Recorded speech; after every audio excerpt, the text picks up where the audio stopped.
il y a une chose que vous pouvez retenir qui vous font comprendre pourquoi les écoutes, ça peut être utile en changeant le périmètre.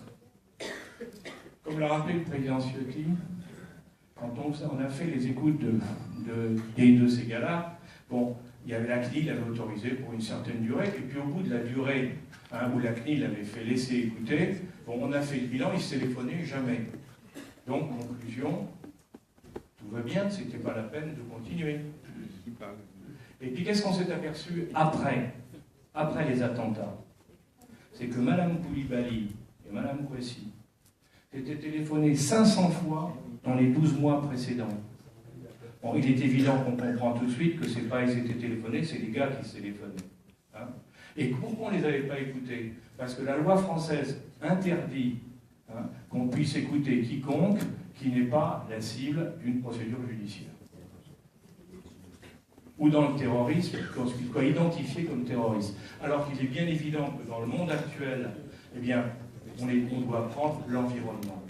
Ça, qu'est-ce que vous voulez que c'est comme ça? Si on n'a pas la possibilité de surveiller l'environnement, eh ben, on aura d'autres histoires comme celle-là, et ceux qui seront opposés à cette évolution, eh ben, ils en seront, qu'ils le veuillent ou pas, partiellement responsables. En matière de vous n'allez pas dire le contraire en tant qu'expert, vous avez travaillé dans la DGSE qui est un service, il y a des grandes oreilles considérables. Vous ne manquerez pas de reconnaître que les services peuvent se passer des lois. Quand on trace un terroriste, on ne passe pas par des instructions. Je pense à la DGSE. Non, alors là, moi je vais vous dire franchement, alors là, je pense que, alors là c'est très clair. On parle beaucoup du Patriot Act. Hein. Bon. Le Patriot Act, les gens ne savent pas très bien comment c'était ou comment ça a été fait, mais quand les Américains ont sorti cette loi antiterroriste, tous les Français concernés ont dit jamais en France on aurait pu sortir une loi pareille parce qu'elle est attentatoire aux libertés fondamentales. Et ça, il faut être bien clair. On peut en France faire des évolutions dans certains domaines précis et dans certaines conditions, mais par contre, il n'est pas envisageable que l'on puisse bafouer les lois de la République dans un sens ou dans un autre. Sinon, on perd notre âme. Et si on perd notre âme, on n'est plus la France. Et il n'y aura plus de 2 millions de personnes pour défiler un dimanche en disant « Vive la liberté ». Et ensuite, là, je vous rappelle, moi, j'ai eu les Américains, c'est très intéressant dans CNN. Dans CNN, quand ils ont vu cette manifestation en France, la journaliste, Amanda Manpour, qui est la grande journaliste américaine, elle a dit quand même, les Français, c'est quand même mieux que nous, parce que nous, après le 11 septembre, on a défilé en criant USA, USA, et les Français, ils défilent en criant liberté. Eh ben oui, c'est ça la différence.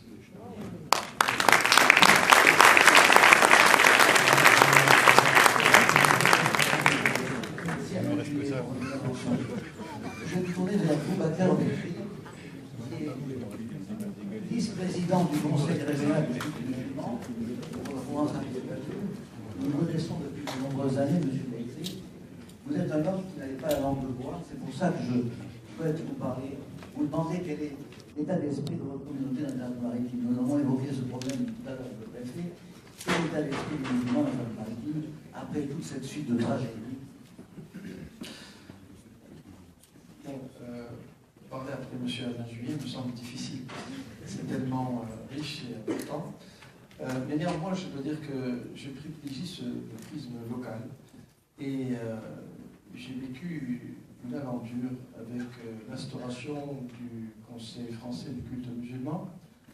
Et je rappelle, parce qu'il y a beaucoup de critiques qui sont formulées, mais lorsqu'il a été instauré en 2003, il y a eu une longue période de gestation avec différents ministres de l'Intérieur, donc de Jox, l'achèvement, et puis ensuite, il a vu le jour en 2003. Et de 2003 à 2014-15, ça ne fait que 11 ans. C'est un bébé, on peut faire son bilan, mais néanmoins, je pense que malgré ce que l'on attend de lui et les objectifs qu'il ne peut pas tout le temps atteindre, c'est évident, il y a eu quand même un travail local. Et il y a eu beaucoup d'abnégations, beaucoup de personnes à travers la France, dans les CRCM, les conseils régionaux du culte musulman. Il y a eu un travail, c'est un travail qui est bénévole, associatif. Et donc, tous ceux que vous voyez bouger à travers la France, ils le font sur leur temps, au détriment de leur vie familiale, parce que l'enjeu est important. Et puis, ça m'a permis de comprendre dans les Alpes-Maritimes, pas seulement au niveau de la PACA, mais dans les Alpes-Maritimes, qu'il y a des choses qui ont été peut-être vécues durement. L'extrémisme, le radicalisme, il est au centre des préoccupations des musulmans depuis plus de 10 ans. Et ça, peut-être qu'il faut avoir ce prisme et comprendre aussi de cette manière-là. Et puis, pour être assez bref, avec Daesh, c'est ressenti d'une manière plus aiguë. Il y a une forme de trahison. Il y a une forme de trahison puisque ces criminels qui tuent des musulmans par milliers